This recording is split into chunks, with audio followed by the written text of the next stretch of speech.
വിമർശനങ്ങൾക്കൊടുവിൽ തെരഞ്ഞെടുപ്പ് തോൽവി സംബന്ധിച്ച റിപ്പോർട്ടിൽ തിരുത്തൽ വരുത്തി CPM. സംസ്ഥാന സമിതി ആവശ്യപ്പെട്ടതനുസരിച്ച് സെക്രട്ടേറിയറ്റ് റിപ്പോർട്ടിൽ 3 തിരുത്തലുകളാണ് CPM വരുത്തിയത്. ഇതിന്റെ ഭാഗമായി A. പത്മകുമാറിനെതിരായ നടപടി ഉണ്ടാകും. നടപടി ചർച്ച ചെയ്യാൻ പത്തനംതിട്ട ജില്ലാ കമ്മിറ്റിയാണ് ചുമതലപ്പെടുത്തിയിരിക്കുന്നത്. ഈ മാസം 15-നാണ് ജില്ലാ കമ്മിറ്റി ചേരുന്നത്. പത്മകുമാറിനെ പാർട്ടി പരിപാടികളിൽ നിന്നും മാറ്റി നിർത്താൻ മാത്രമായിരുന്നു ഇതുവരെ ഉണ്ടായിരുന്ന നിർദ്ദേശം. തളിപ്പറമ്പിൽ PK ശ്യാമളയുടെ സ്ഥാനാർത്ഥിത്വത്തിൽ ഗുരുതരമായ വീഴ്ച സംഭവിച്ചതായും റിപ്പോർട്ടിൽ രേഖപ്പെടുത്തി. വെള്ളാപ്പള്ളി നടേശനെ തള്ളിപ്പറയാത്തത് വീഴ്ചയാണെന്നും റിപ്പോർട്ടിൽ പരാമർശമുണ്ട്. ഡാൻ കുര്യൻ ചേരുന്നു. ഡാൻ, റിപ്പോർട്ട് തിരുത്തുന്നു എന്ന് പറയുമ്പോൾ തോൽവിയുടെ കൂടുതൽ കാരണങ്ങൾ CPM അംഗീകരിക്കുന്നു എന്നുകൂടിയല്ലേ? എന്താണ് തിരുത്തലുകൾ?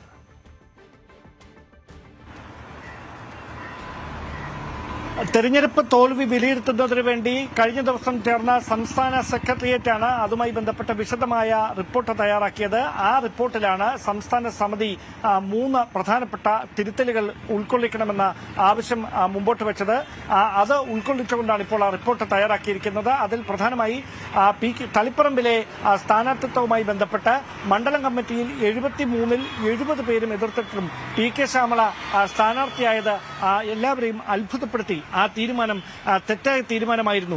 അതോടൊപ്പം വെള്ളാപ്പള്ളി നടേശനെ വിമർശിക്കുന്നതിൽ വീഴ്ച സംഭവിച്ചു. കൃത്യസമയത്ത് വെള്ളാപ്പള്ളി നടേശൻ നടത്തിയ പരാമർശങ്ങൾക്കെതിരെ പ്രതികരണം നടത്തണമായിരുന്നു. അതിൽ മൗനം പാലിച്ചതിലൂടെ തെറ്റായ സന്ദേശമാണ് പൊതുസമൂഹത്തിന് നൽകിയത്. അത് ന്യൂനപക്ഷങ്ങൾക്കിടയിൽ വിയോജിപ്പുണ്ടാക്കി എന്നതാണ് രണ്ടാമത്തെ കാര്യമായി എടുത്തു പറയുന്നത്. അതോടൊപ്പം ശബരിമല സ്വർണ്ണക്കൊള്ളയുമായി ബന്ധപ്പെട്ട് A. പത്മകുമാറിനെതിരെ പത്തനംതിട്ട ജില്ലാ കമ്മിറ്റി അംഗമായിരുന്നു. അദ്ദേഹത്തിനെതിരെ കൃത്യമായ നടപടി ഉറപ്പാക്കാൻ പാർട്ടി നേതൃത്വത്തിന് ഉചിതമായ സമയത്ത് കഴിയാതെ പോയതാണ് വലിയ തിരിച്ചടിക്ക് വഴിവെച്ചതിൽ ഒരു പ്രധാനപ്പെട്ട കാരണം. അതുകൊണ്ട് തന്നെ പത്മകുമാറിനെതിരെ നടപടി ഉറപ്പുവരുത്തണമെന്ന കാര്യം കൂടി ഈ റിപ്പോർട്ടിൽ പരാമർശിക്കുന്നുണ്ട്. അങ്ങനെയെങ്കിൽ സമഗ്രമായ ഒരു തെറ്റുതിരുത്തലിലേക്ക്, ഭേദഗതികളിലേക്ക് CPM കടക്കുന്നുവെന്നതിന്റെ സൂചനയായി കൂടി വേണം ഈ റിപ്പോർട്ടിനെ വ്യാഖ്യാനിക്കാൻ.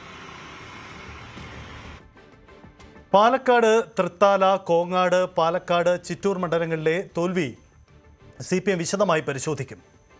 MP രാജേഷിൻ്റെയും K. ശാന്തകുമാരിയുടെയും ശൈലി തോൽവിക്ക് കാരണമായെന്നാണ് വിമർശനം. തൃത്താല, കോങ്ങാട് മണ്ഡലങ്ങളിലെ MLA-മാരായിട്ടും ജനങ്ങളുമായി ബന്ധമില്ലാതായി.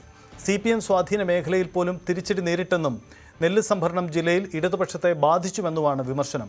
കേന്ദ്ര കമ്മിറ്റി അംഗങ്ങളായ K. രാധാകൃഷ്ണൻ, KS സലീഖ എന്നിവർ പങ്കെടുത്ത പാലക്കാട് ജില്ലാ കമ്മിറ്റി യോഗത്തിലായിരുന്നു ഈ വിമർശനങ്ങൾ ഉണ്ടായത്.